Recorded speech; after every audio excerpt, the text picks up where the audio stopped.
सो जो भी हो मौसी, मेरे सिवा मेरे बच्चों का कोई नहीं है। अगर मैं ना लौटूं तो तुम मेरे बच्चों का ख्याल रखना।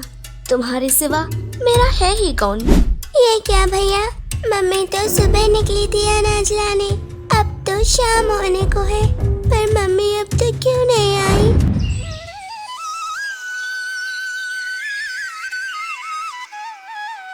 मौसी, अरे ओ मौसी।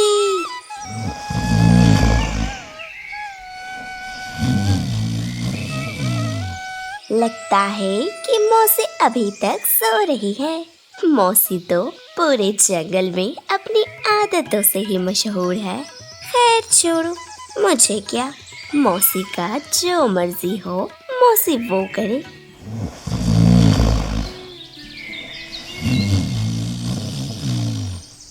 जब यहाँ तक आ ही गई हूँ तो एक काम करती हूँ, एक आखिरी बार मौसी को पुकारती हूँ। मौसी, मौसी, मौसी, अरे ओ मौसी, मौसी।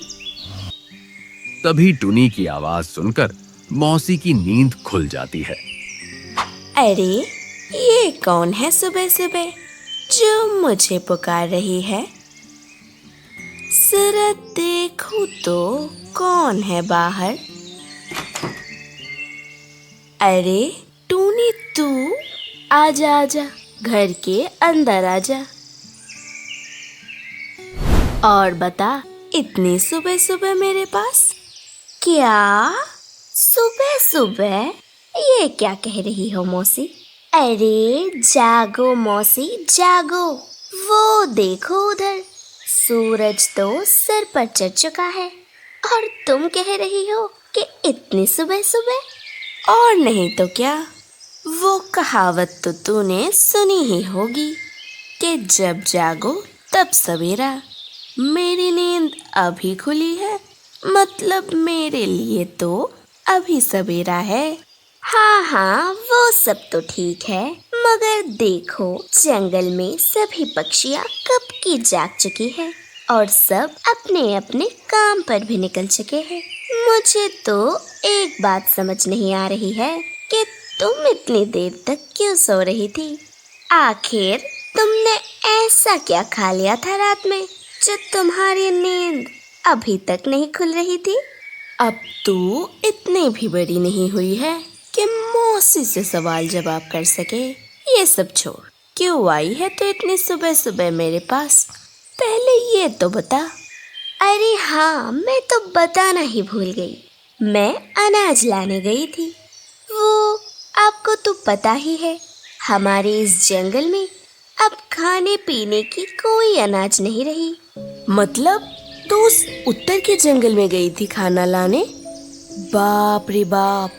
और करती भी तो क्या मौसी, घर में बच्चे भूखे हैं, अगर खाना नहीं लाएंगे तो बिना खाए पिए मर जाएंगे, और अगर जान जोखिम में उठा के खाना लाने भी जाएंगे तो कब जान निकल जाए इसका पता नहीं।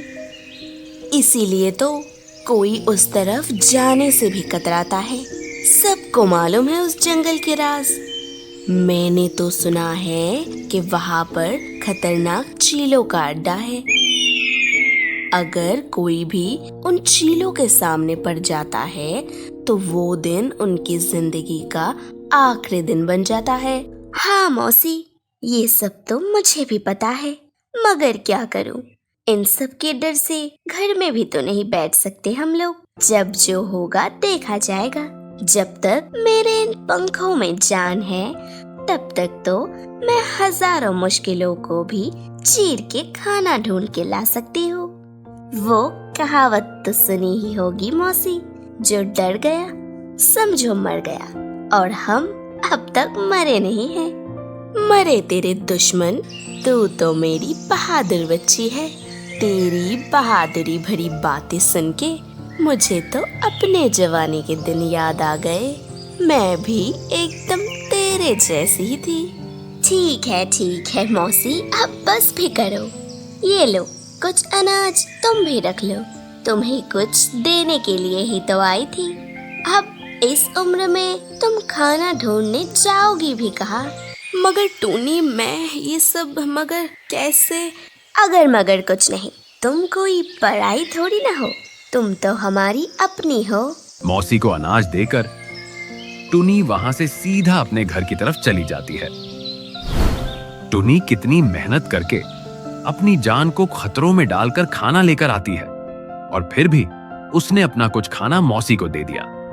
टुनी का यह व्यवहार देखकर मौसी बहुत खुश हो जाती है। उनकी आंखों से खुशी के आंसू झलकने लगते हैं।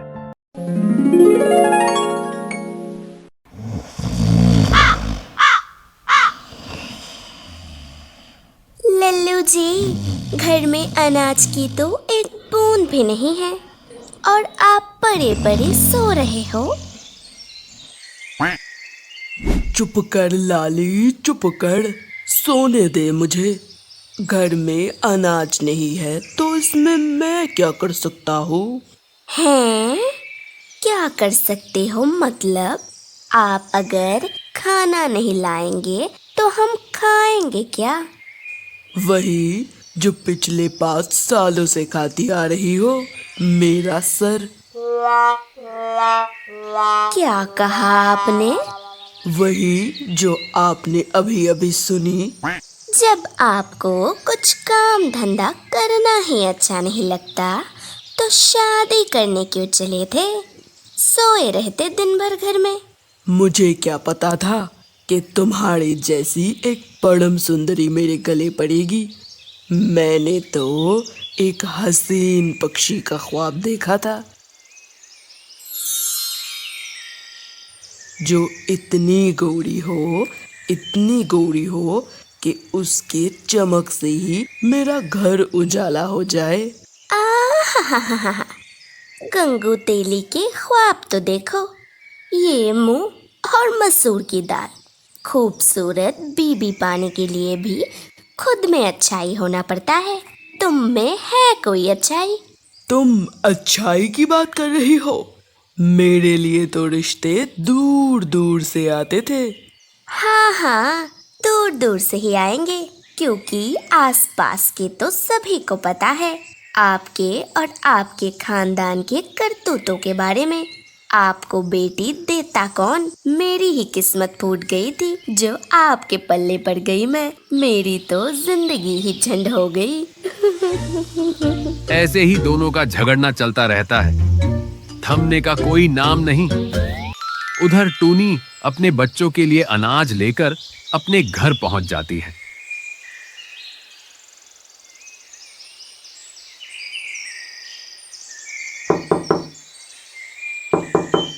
बच्चों, दरवाजा खोलो, मैं आई हूँ तुम्हारी माँ।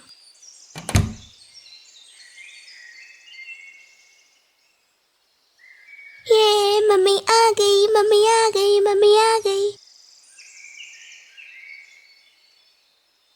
अरे अरे बच्चों, अब बस भी करो, मैं बहुत सारा अनाज लाई हूँ, तुम लोग थोड़ा खाना खा लो। बच्चों को बहुत भूख लगी थी। अनाज देखते ही वे उस पर टूट पड़ते हैं। बच्चों को खाना खाते देख टुनी मन ही मन बहुत खुश होती है, मगर कहीं न कहीं उसके दिल में एक डर भी पनप रहा था। मैं हर रोज इतनी दूर जाकर इतना खतरा उठाकर अनाज ला रही हूँ। अगर मुझे कुछ हो गया तो मेरे बच्चों का क्या होगा? मम्मी, आप भी थोड़ा खाना खा लो। आपने भी तो सुबह से कुछ नहीं खाया, थोड़ा खाना आप भी खा लीजिए। टुनी भी बच्चों के साथ मिलकर खाना खाने लगती है। कुछ ही समय बाद शाम ढल जाती है और रात हो जाती है। अगले दिन सुबह। बच्चों, मैं अनाज लाने जा रही हूँ। कल जितना अनाज लाई थी वो सब तो खत्म हो गया है। तुम लोग अकेले कहीं मत जाना, ठीक है? अगर मुझे लौटते लौटते शाम हो जाए तो तुम दोनों बोली मौसी के पास चली जाना।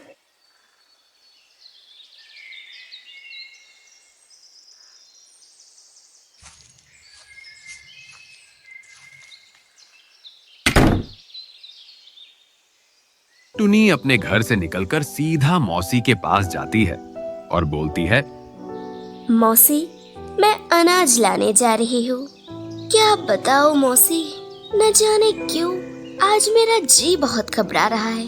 टूनी मेरी बच्ची, कहीं जाने से पहले ऐसे अपशगुन बातें नहीं करते हैं। तू बस संभल कर जा, कुछ नहीं होगा। तू तो मेरी बहादुर बच्ची है। सो जो भी हो मौसी, मेरे सिवा मेरे बच्चों का कोई नहीं है। अगर मैं ना लौटूं तो तुम मेरे बच्चों का ख्याल रखना। तुम्हारे सिवा मेरा है ही कौन। यह कहकर टुनी सीधे उत्तर के जंगल की तरफ चली जाती है। टुनी जैसा सोच रही थी वैसा ही हुआ। वह सुबह निकली थी और अब शाम होने को है, पर उसका कोई अता पता नहीं। सब चिंता में पड़ जाते हैं। तभी बच्चे बोलने लगते हैं, ये क्या भैया, मम्मी तो सुबह निकली थी अनाज लाने, अब तो शाम होने को है, पर मम्मी अब तक क्यों नहीं आई? मम्मी आती ही होगी, कहीं रास्ते में होगी शायद। बच्चे अपनी माँ के बारे में बहुत चिंता करने लगते हैं। देखते ही देखते शाम ढल जाती है, लेकिन टुनी का अब तक कोई पता नहीं होता। तभी बच्चे बोलने लगते हैं, भैया जरा सोचो, मम्मी ने जाने से पहले हमें क्या कहा था? बच्चों, मैं अनाज लाने जा रही हूँ। कल जितना अनाज लाई थी वो सब तो खत्म हो गया है। तुम लोग अकेले कहीं मत जाना, ठीक है? अगर मुझे लौटते लौटते शाम हो जाए तो तुम दोनों बोली मौसी के पास चली जाना। ठीक है, तो फिर चलो चलते हैं बोली दादी के पास। बच्चे सीधे बोली दादी के पास चले जाते हैं। दादी देखिए ना, कितनी देर हो गई है। मम्मी सुबह निकली थी अनाज लाने, अब तो शाम हो गई है, पर मम्मी अभी तक नहीं आई। हाँ बच्चों, चिंता तो मुझे भी हो रही है। तुम्हारी मम्मी सुबह आई थी मेरे पास और उसने कुछ कहा भी था मुझसे। सो जो भी हो मौसी, मेरे सिवा मेरे बच्चों का कोई नहीं है। अगर मैं ना लौटूं तो तुम मेरे बच्चों का ख्याल रखना। तुम्हारे सिवा मेरा है ही कौन। दादी, क्या सोच रही हो दादी? मम्मी ने आपसे क्या कहा था, बताइए हमें। कुछ नहीं बच्चों, कुछ नहीं। तुम्हारी माँ बहुत जल्द लौट आएगी, मेरा यकीन मानो। कब नानी? मम्मी कब आएगी? मम्मी तो जाने से पहले हमें भी कह के गई थी कि अगर उन्हें आने में देरी हो जाए तो हम आपके पास आए। वो तो मुझे नहीं पता, पर मेरी एक बात सुनोगे? जब तक तुम्हारी मम्मी वापस नहीं आती तब तक तुम लोग मेरे साथ मेरे घर में ही रहोगे। दादी, क्या मम्मी ने आपको यही कहा था? बच्चों की मासूम बातें सुनकर मौसी रोने लगती है और उन्हें गले लगा लेती है। अब से बच्चे मौसी के साथ ही रहने लगते हैं और मौसी के बुढ़ापे का सहारा बन जाते हैं।